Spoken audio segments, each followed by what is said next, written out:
नमस्कार दोस्तों, ये video editorial compilation for mains का पार्ट है। आप प्लेलिस्ट में जाके एडिटोरियल की वीडियोस पेपर वाइज और टॉपिक वाइज देख सकते हो।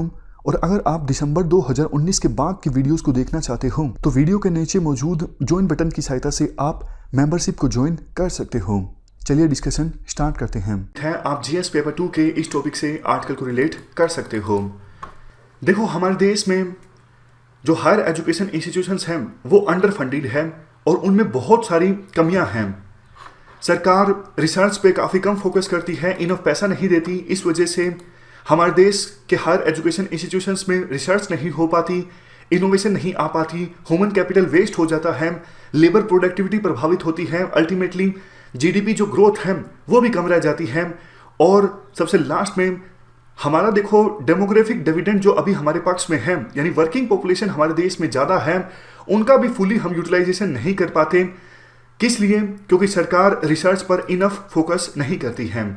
वैसे सरकार बड़े बड़े दावे करती है कि वुमेन इनरोलमेंट जो है वो इंक्रीज हुआ है हायर एजुकेशन इंस्टीट्यूशंस में और इवन स्कूल्स में भी। लेकिन देखो, इंडिया स्किल रिपोर्ट ये कहती है हमारे देश में सिर्फ 47% जो ग्रेजुएट्स हैं वो एम्प्लॉयबल हैं, मतलब उनके पास ऐसी स्किल्स हैं जिसके बेस पे उनको एम्प्लॉयमेंट दी जा सकती है। बाकी तो देखो, ग्रेजुएट्स की क्वालिटी ऐसी नहीं है जिसके आधार पर उनको रोजगार दिया जा सके। तो इसमें किसकी गलती है? हमारी गलती है। हमने कॉलेज ऐसे नहीं बनाए हैं जिसकी सहायता से हम हमारे देश के यूथ को इनफ स्किल्स दे सकें जिसके आधार पर वो जॉब ले सकें। देखो, हायर एजुकेशन इंस्टीट्यूशंस में, खास करके गवर्नमेंट इंस्टीट्यूशंस में 50% वैकेंसी खाली रहती है और जो फैकल्टी काम कर रही है उनकी क्वालिटी भी ज़्यादा अच्छी नहीं है। 21वीं शताब्दी की शुरुआत में, फॉर एग्जांपल 2001 में, 2002 में, 2003 में जितने स्टूडेंट्स हमारे देश में पीएचडी को परस्यू कर रहे थे, आज भी देखो ऑलमोस्ट उतने ही स्टूडेंट्स हमारे देश में पीएचडी को परस्यू कर रहे हैं। मतलब पीएचडी परस्यू करने वाले स्टूडेंट्स की संख्या में इजाफा नहीं हुआ है। और विडंबना ये है, फॉरेन कंट्रीज में बहुत सारे ऐसे स्टूडेंट्स हैं जो पीएचडी को परस्यू कर रहे हैं और वो उनका जन्म भारत में हुआ है। ऑलमोस्ट 1 लाख के आसपास भारत में पैदा हुए जो स्टूडेंट्स हैं वो दूसरे देशों में पीएचडी को परस्यू कर रहे हैं। इस मामले में देखो, चाइना ने काफी अच्छा काम किया है।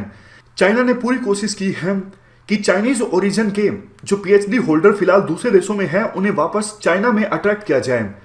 तो इसके लिए चाइना ने उनको डॉलर में सैलरीज और काफी तरह के मॉनिटरी इंसेंटिव ऑफर किए हैं ताकि चाइनीज ओरिजिन के पीएचडी होल्डर जो दूसरे देशों में हैं वो वापस चाइना में आके काम करें। सिंघुआ यूनिवर्सिटी को डिजाइन किया गया है western model of teaching and research के आधार पर। और देखो, ये जो यूनिवर्सिटी है सिंघुआ यूनिवर्सिटी, ये काफी मामलों में एमआईटी से भी आगे है। फॉर एग्जांपल, सिंघुआ यूनिवर्सिटी में ज्यादा पेपर्स पब्लिश होते हैं as comparison to MIT university.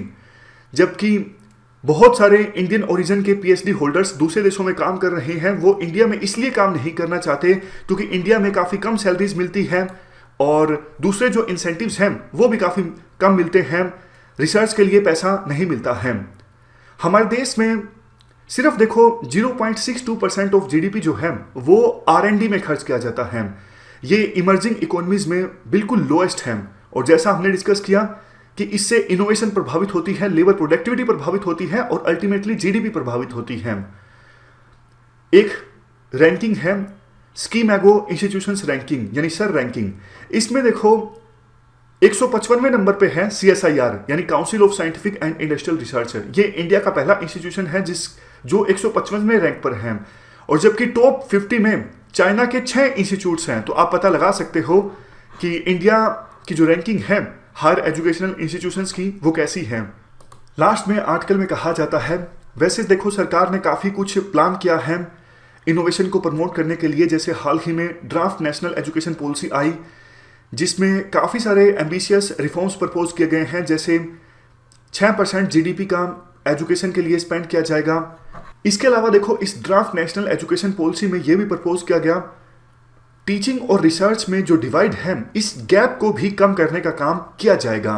इसके अलावा सेंट्रल गवर्नमेंट एक और भी कंसेप्ट लेके आई जिसका नाम था इंस्टीट्यूशंस ऑफ एमिनेंस।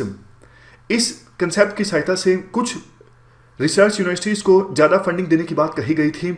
लेकिन देखो, ये सारे स्टेप्स इंप्लीमेंट करने के लिए बहुत ज़्यादा पॉलिटिकल विल चाहिए।